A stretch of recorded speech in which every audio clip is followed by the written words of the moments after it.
Wired broke a story that a dark money group had been paying TikTok influencers $5,000 per video to push anti-China AI talking points to their audiences. Okay, so let me show you exactly what's happening, because this isn't a conspiracy theory. This is documented. Wired investigated it. The Tech Oversight Project confirmed it. And then the best part is the marketing agency running the campaign accidentally tried to recruit the reporter, who then broke the story.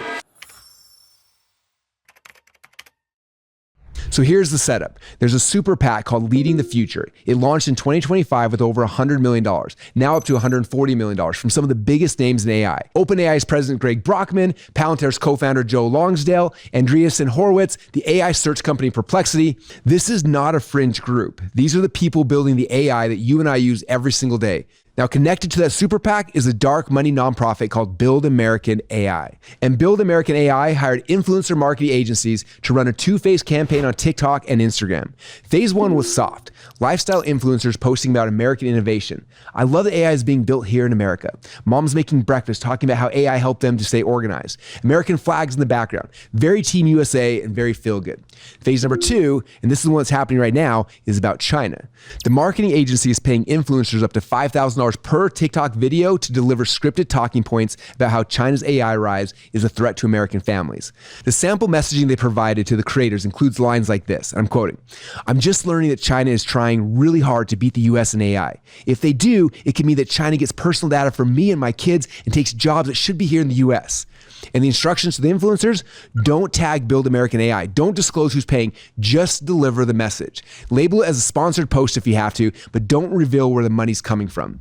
A media studies professor at Queens College looked at this and said, "This is literally propaganda." All right, now here's what I need you to understand. First off, I'm not saying that China isn't a real competitor. I'm not saying that AI isn't important. What I am saying is that the companies that sell AI are paying influencers to make you afraid of China so that you'll support more AI spending. And that's not a public service announcement. That's a sales campaign disguised as national security.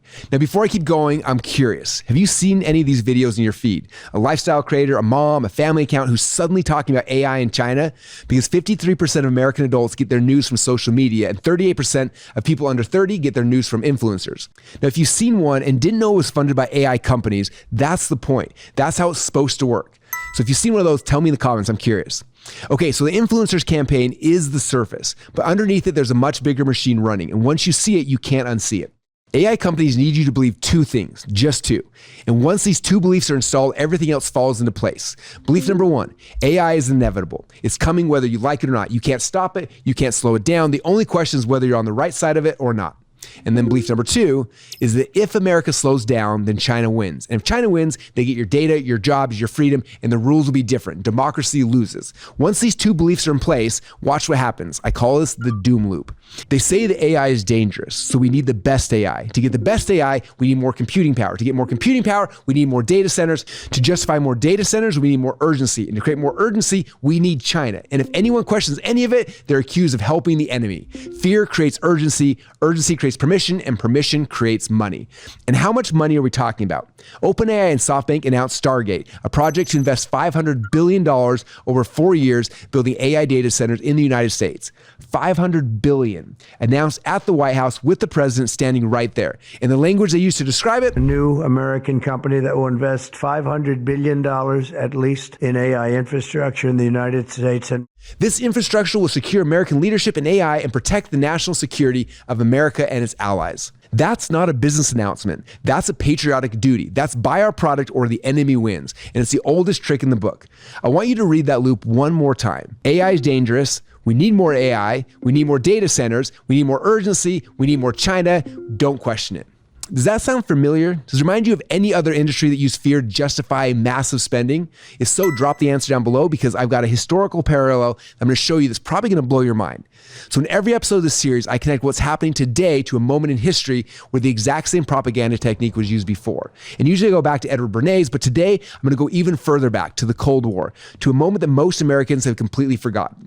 But once you hear it, you're going to see the AI industry in a completely different light. In 1957, the Soviet Union launched Sputnik. Sputnik, the first satellite in space, and America panicked, and defense contractors saw an opportunity. Within months, the phase missile gap entered the American vocabulary. The claim was simple. The Soviet Union had more intercontinental ballistic missiles than the United States. America was falling behind. If we don't build faster and spend more and act with more urgency, the Soviets would be able to destroy us and wouldn't be able to respond. The missile gap became the issue of the 1960s presidential election. John F. Kennedy ran on it. He hammered it in every single speech. They will be outnumbering us in missiles. The Soviets are ahead. America's falling behind. We need to build faster. And he won, partly on the strength of that message. And then he got into office and he got the classified intelligence briefings. And you know what he found?